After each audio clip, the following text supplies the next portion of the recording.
चंद्रशेखर आजाद और मायावती के बीच की दूरी को लेकर जो साजिशें चल रही हैं वो भारतीय राजनीति के भीतर एक दिलचस्प मोड़ का हिस्सा है। चंद्रशेखर आजाद ने हाल ही में मायावती को फोन करने की कोशिश की, जिसके बाद सोशल मीडिया पर विभिन्न प्रतिक्रियाएं सामने आई। कुछ लोग इसे पब्लिसिटी स्टंट मान रहे हैं तो दूसरी ओर उनके समर्थक इसे एक राजनीतिक साजिश के रूप में देख रहे हैं ताकि दोनों ही नेताओं के बीच का संवाद न हो सके। ये स्थिति एक बड़ी ही राजनीतिक साजिश की ओर इशारा करती है, जिसमें कुछ लोग नहीं चाहते कि चंद्रशेखर और मायावती एकजुट हो।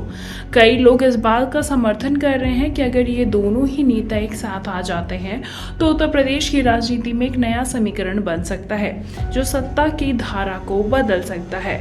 चंद्रशेखर आजाद का मानना ये है कि वो अकेले इस संघर्ष को नहीं लड़ सकते और समाज के सभी वर्गों को एकजुट करके आगे बढ़ने की जरूरत है। इस दृष्टिकोण से अगर ये दोनों ही नेता एकजुट होते हैं तो इससे दलित और पिछड़े वर्गों के लिए एक मजबूत आवाज बन सकती है। लेकिन ये सवाल ये भी है कि क्या ये दोनों नेता वास्तव में एक दूसरे के साथ काम करने के लिए तैयार हैं या फिर व्यक्तिगत और राजनीतिक महत्वाकांक्षाओं के चलते ये दूरी बनी रहेगी।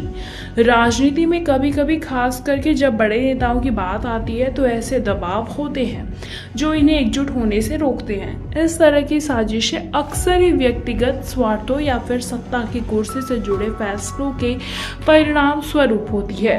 अगर ये दोनों ही नेता सच में मिलकर काम करने का निर्णय लेते हैं तो ये समाज के लिए फायदेमंद हो सकता है, खासकर दलितों और पिछड़ों के अधिकारियों के लिए। लेकिन ये समय ही बताएगा कि राजनीति के जटिल ताने बाने में दोनों के बीच एकजुटता की कितनी संभावना है।